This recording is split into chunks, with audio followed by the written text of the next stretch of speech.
विराट जी, आपका तो नाम भी विराट और काम भी विराट। नमस्कार आप सर। दुबई में से आज समय निकाला और वहाँ तो ये खेल आपका बड़ा तनावपूर्ण रहता है। उसमें भी आपने और अपनी भाग-दौड़ भरी जिंदगी में अभी जो फिटनेस रूटीन फॉलो करते हैं, मैं जरूर चाहूंगा, देश भी जानना चाहेगा, क्योंकि नौजवान आपको आपकी हर गतिविधि को देखता है। ये आपको कैसे मदद करता है? पहली बात तो बहुत बहुत धन्यवाद सर यहाँ पे हम सबको बुलाने के लिए। सब लोगों ने फिट इंडिया मूवमेंट के बारे में बात करी और इसके फायदे इसके लाभ हमको रोज अपनी डेली लाइफ में किसी ना किसी तरीके से दिखते हैं। सबने अपने एक्सपीरियंसेस बताए। अम, मिलिंद जी ने भी बहुत अच्छी बातें रखी। बहुत इंस्पिरेशनल उनका भी काम रहा है, उनकी जर्नी रही है पिछले कुछ सालों में। मैंने भी बहुत ऑब्जर्व किया है। और मेरे खुद के एक्सपीरियंस में सर एक ट्रांजिशन एक्सपीरियंस करने को मिला मुझे कि जिस जिस पीढ़ी में हम खेलना शुरू हुए और जो उस समय खेल की हमारी डिमांड्स थी, वो बहुत तेजी से बदली एक समय के बाद।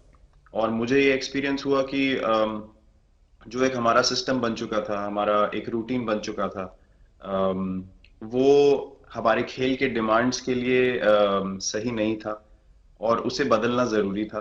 क्योंकि हमारा खेल बहुत तेजी से आगे बढ़ रहा था और मुझे ऐसा महसूस हुआ कि हम कुछ फिटनेस के पॉइंट ऑफ व्यू से पीछे छूट जा रहे थे। हमारी स्किल में कभी कोई प्रॉब्लम नहीं थी। तो स्वामी जी ने भी बात रखी, आपने भी बात करी, मिलिंद जी ने भी पहले बताया। जो सेल्फ रियलाइजेशन की बात है कि आपको खुद से रियलाइज हो कि मुझे क्या बदलना है अपने अंदर। तो मुझे वो एक समय पे खुद भी एक्सपीरियंस हुआ कि नहीं, फिटनेस जो है वो प्रायोरिटी होनी चाहिए। और अगर मैं आपको ऑनेस्टली बताऊं तो पहले खेल को अच्छा करने के लिए फिटनेस मैंने शुरू करी, लेकिन आज अगर प्रैक्टिस मिस भी हो जाए तो मुझे इतना खराब नहीं लगता। लेकिन अगर फिटनेस सेशन मेरा मिस हो जाए या एक्टिविटी मिस हो जाए तो मुझे ज्यादा खराब लगता है। तो इसके फायदे जो हैं तो सर वो सबसे पहले आपको ये जो नया मंत्र जगा, तो दिल्ली के छोले भटूरे का ही बहुत दुखता हुआ होगा। बहुत ज्यादा सर। मतलब जो अभी हमने थोड़ी देर पहले बात करी कि हमारा जो नेटिव डाइट है, जिस रीजन से हम आते हैं उसका जो हम वो खाते हैं, उससे मैंने कभी एक्सपीरियंस नहीं किया कि हेल्थ इश्यूज हुए हो या किसी को कोई बीमारियों का सामना करना पड़ा हो। मेरी खुद के एक्सपीरियंस में मेरी नानी, मैंने बहुत समय तक देखा, इतनी ज्यादा उम्र में भी उनकी हेल्थ हमेशा ठीक रही। हमेशा उन्होंने घर का सिंपल खाना खाया।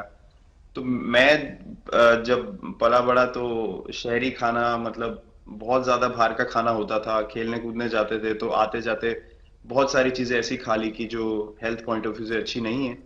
तो डाइट का भी एक बहुत बड़ा कंट्रीब्यूशन था, जो डिसिप्लिन नहीं था। तो वो फिटनेस, फिजिकल फिटनेस और डाइट दोनों चेंज करना पड़ा सर। उस उसकी वजह से ही चेंजेस आने शुरू हुए। और मैं इस चीज से इसलिए रिलेट कर पाता हूँ क्योंकि जैसे हमारे खेल में चेंजेस आए, आज की लाइफ की भी डिमांड्स बहुत ज्यादा हो गई हैं, बहुत हेक्टिक हो गई है लाइफ।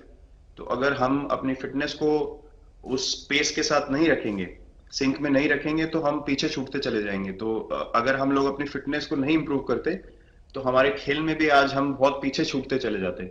क्योंकि आप सिर्फ अपनी स्किल पे डिपेंड नहीं कर सकते। आपका जो मेंटल स्ट्रेंथ है, वो आपका शरीर कितना तंदुरुस्त है और आपका दिमाग कितना तंदुरुस्त है, उस दोनों का एक कॉम्बिनेशन साथ में चलता है। तो अगर मेरा शरीर सपोर्ट नहीं कर रहा है जो मेरा दिमाग सोच रहा है, तो मैं जो करना चाहता हूँ मैं नहीं कर पाऊंगा।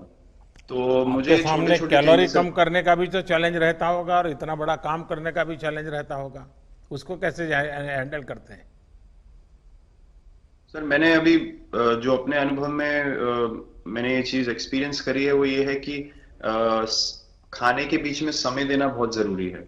हम लोग बहुत बार खाते हैं और फिर बड़ी मील के बाद वो छोटा छोटा खाते चले जाते हैं पूरा दिन। तो वो जो हमारा सिस्टम है, उसको कहीं प्रोसेस करने का मौका ही नहीं मिलता खाने को, और रात तक हम खाते चले जाते हैं। तो मैं जब छोटा भी था तो 11:30 12 बजे डिनर हो रहा है, उसके बाद मीठा खा के एकदम सो गए।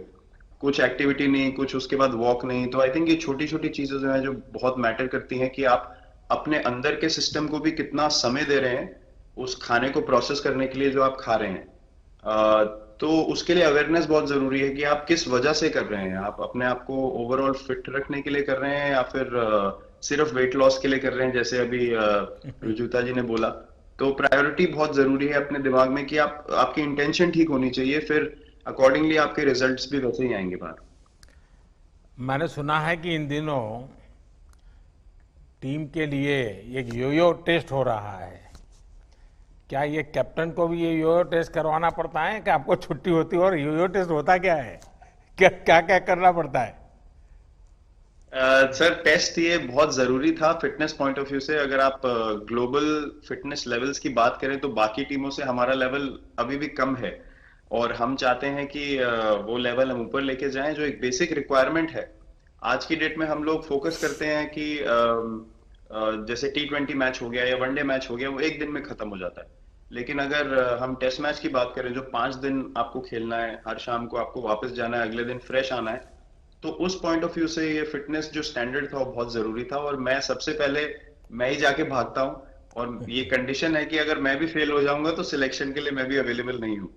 तो आई थिंक ये सिस्टम और ये कल्चर सेट करना बहुत जरूरी होता है। और उससे क्या होता है सर, ओवरऑल एक जो फिटनेस लेवल है टीम का बढ़ेगा। जैसे टेस्ट क्रिकेट में हमारा बहुत बार होता है कि आप थके हुए हैं, तीसरे दिन आके आपको, जैसे हमारे फास्ट बॉलर्स हैं आज की डेट में, वो दुनिया में सबसे ऊपर है, तो उनको अगर दूसरे तीसरे चौथे दिन आके वो एफर्ट डालना है फील्ड पे, तो वो डाल सकते हैं। पहले क्या होता था, स्किल हमारे पास हमेशा से रही है, लेकिन शायद जो मैंने आपको बोला, वो ट्रांजिशन मैंने जो एक्सपीरियंस किया, हम लोग वो जरूरी समय जो आता है जहाँ पे शरीर थक जाता है और टीम को आपकी जरूरत है, वहां पे परफॉर्मेंस जो है हमारी डिप हो जाती थी और दूसरी टीम जीत जाती थी।